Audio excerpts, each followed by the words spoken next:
The Tale of Two DNAs, I guess is what I'll call this video. I'm going to try and make this pretty quick. You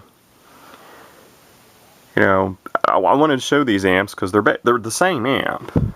It's just, it kind of shows a little bit of the transitional history of DNA manufacturing in Scottsbluff, Nebraska, that made a whole series of these sweep tube amps. I call them sweep tube because the tubes they used, you know, they're not transmitter tubes. They were traditionally, you know, horizontal sweep, using the horizontal sweep section of old TVs. You know, they use this like 6JG6 tubes, 6LQ6, 6JE6C. There's a whole menagerie of different, you know, of those type of tubes that were used in this series of amps, and a lot of others, you know, as well from this era.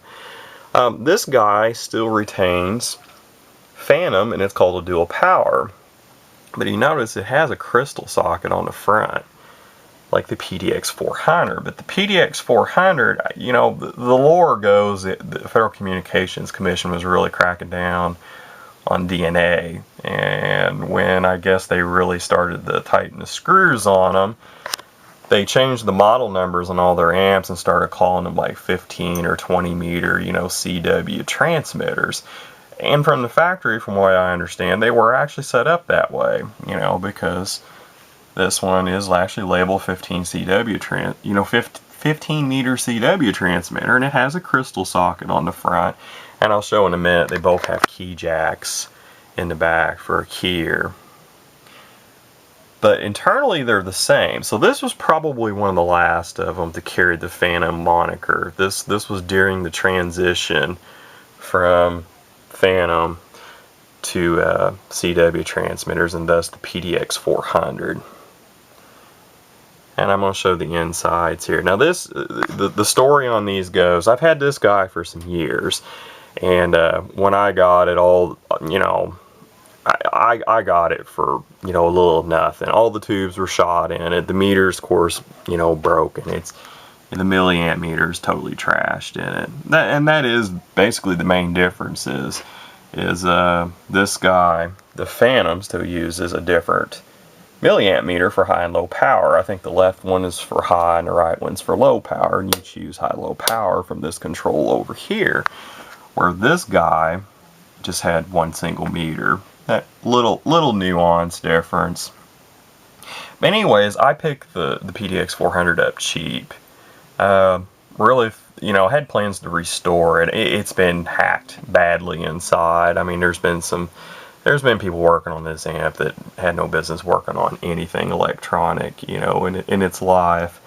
Well, I really never did anything with it because I always ended up needing some part out of this guy for something else, it seemed. So really, sadly, it's really just become a parts supply. It gave up some parts to fix this guy. This guy I never wanted.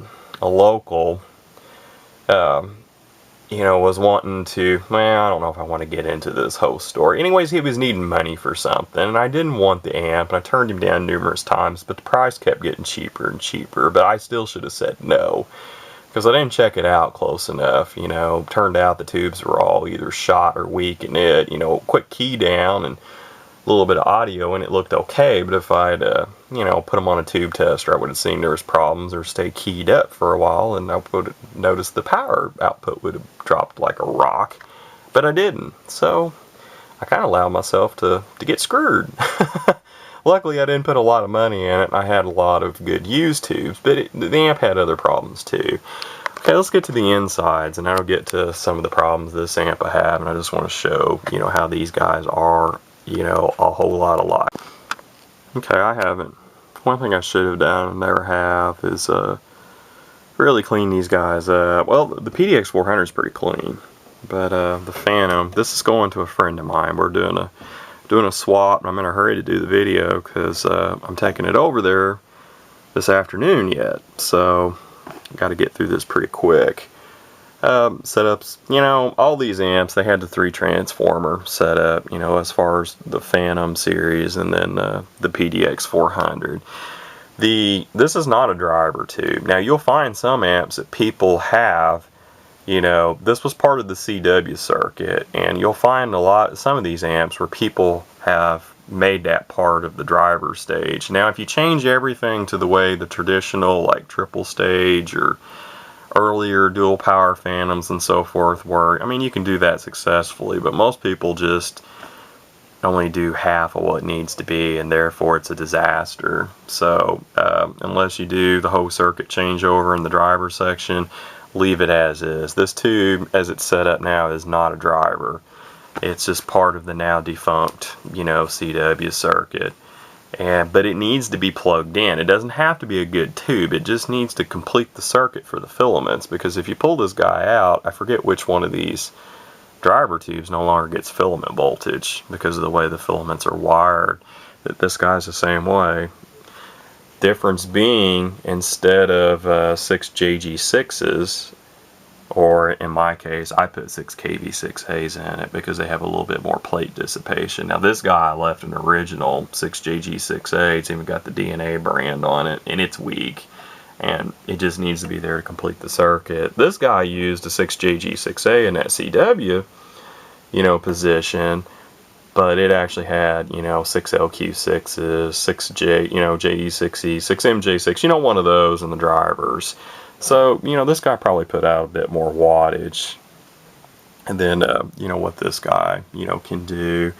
You know, final stage is the same. 6 in a string for the finals. You know, traditionally, you'll find anything from 6 JE6E, 6 LQ6, or 6 MJ6 are the most common. There's some others that will work in it.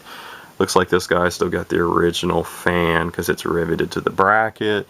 This one does not because I put that fan in there. That's a new fan. I had to, you know, the holes were the same, but it was a hair narrower. So I built a little aluminum bracket for one side to take up for that. Boy, this guy is filthy.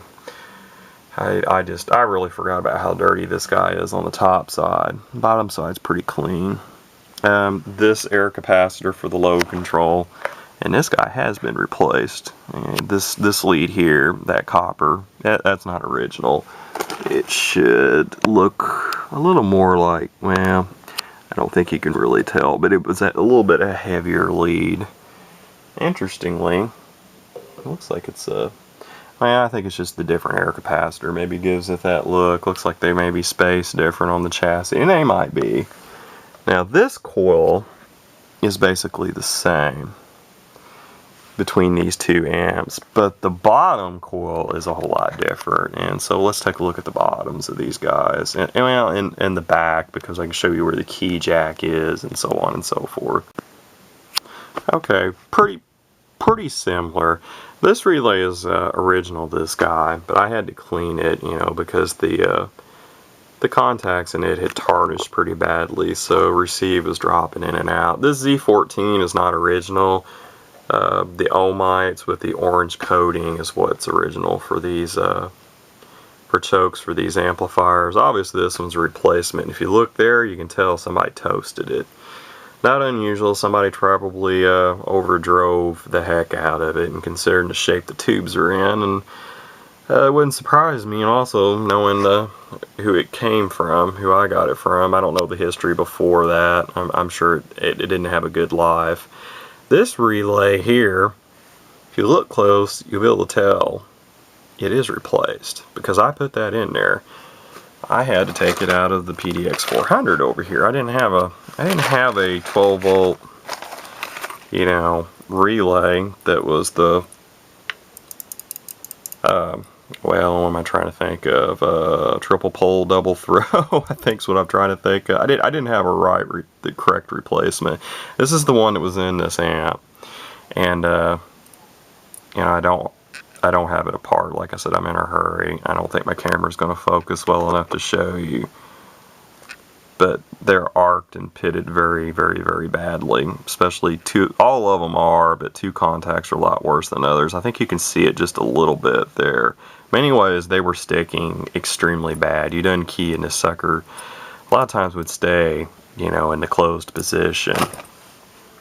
So the old PDX-400 gave up some more parts. It looked a little prettier before I took it out of the barrel. You notice I labeled everything. I don't have any of that painters, that nice blue painters tape, so I just used cheesy old masking tape. It does the job. And this amp here, as you can tell, that relay is not original. Kind of some semi-sloppy work done. Look at those connections on that SO239. That's not my work, folks. I can tell you that right now. That's nasty.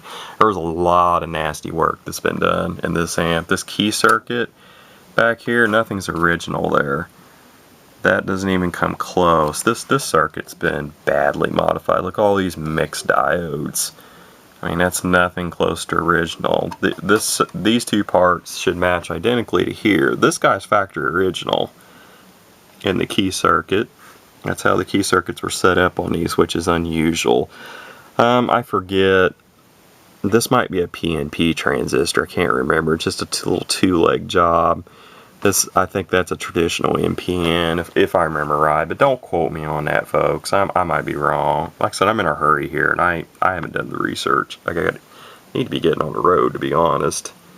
There's that CW, that tube for the CW circuit. Now the wire's still hooked to the key jack on this guy. See back here, you've actually got a RCA jack for a keyer. This guy's got the same setup, but you know they've disconnected the jack on it a long time ago. Regular SO239s, you know, in and out.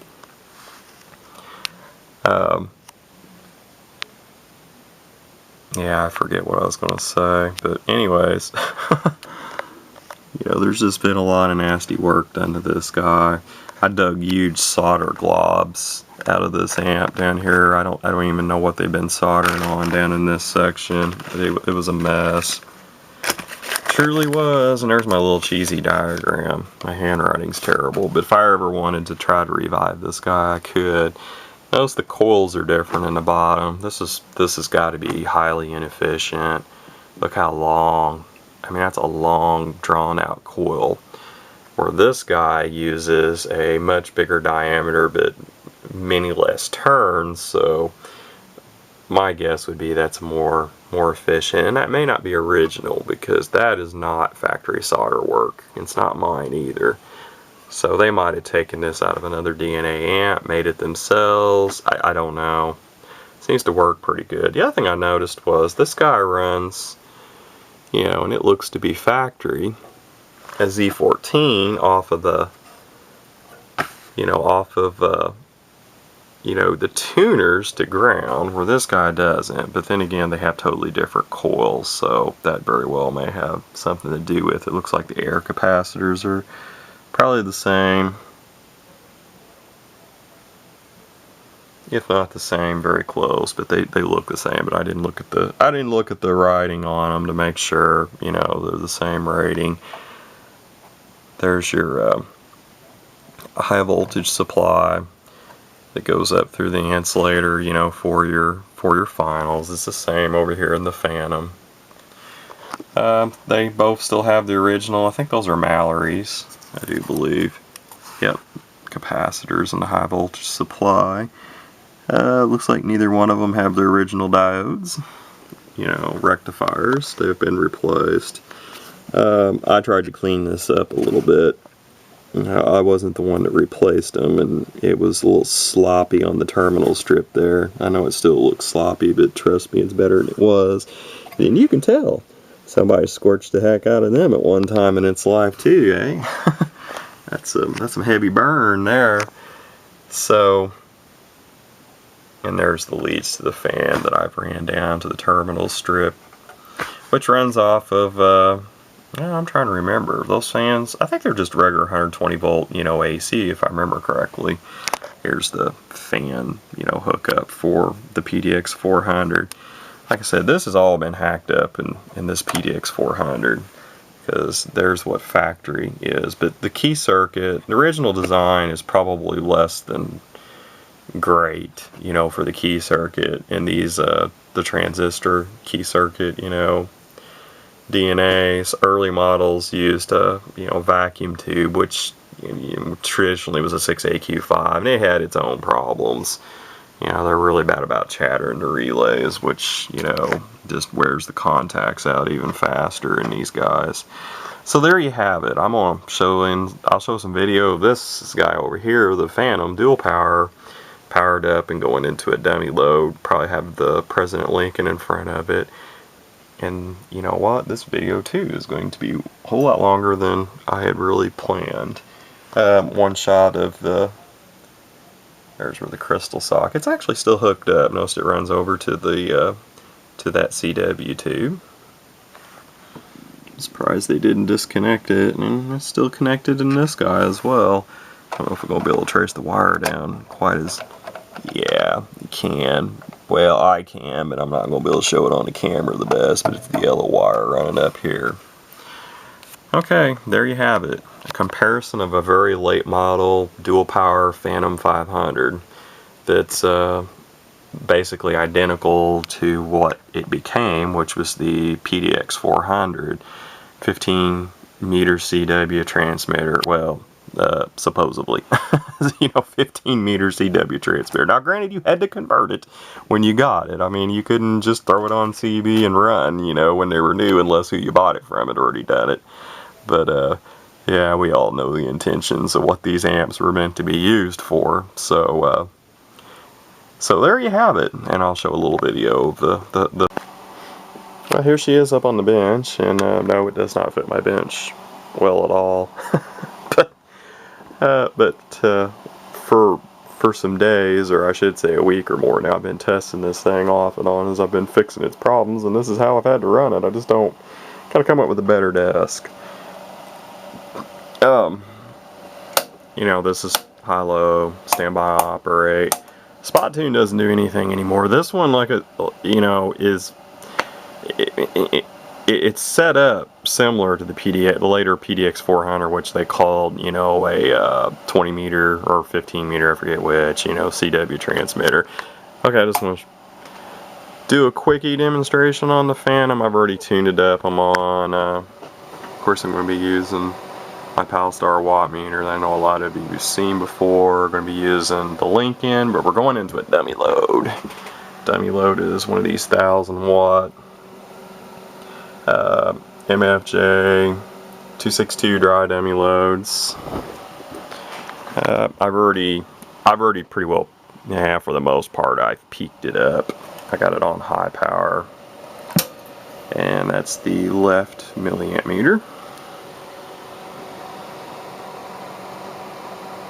Hair under 200 carrier. Audio, you know, getting up around 900. Like I said, on the antenna, on the upper, on my antenna array on the upper end, you know, it'll do 1000, but I don't show it on the dummy load necessarily. Low power, around 100. And she's, you know, talking up or close to 300 watts right there. And this is all peak, you know. As I think you can see the meters in the peak position.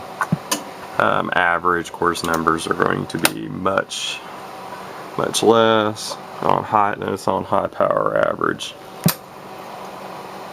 Audio. See, it's only showing about 400, talking 3.5 on average power, on high, and on low on average power.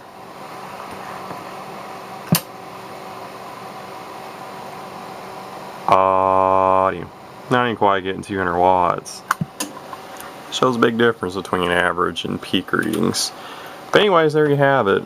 Probably the very last model, dual power Phantom 500. Internally, this thing's identical to the later, you know, PDX-400, which was labeled as a CW transmitter.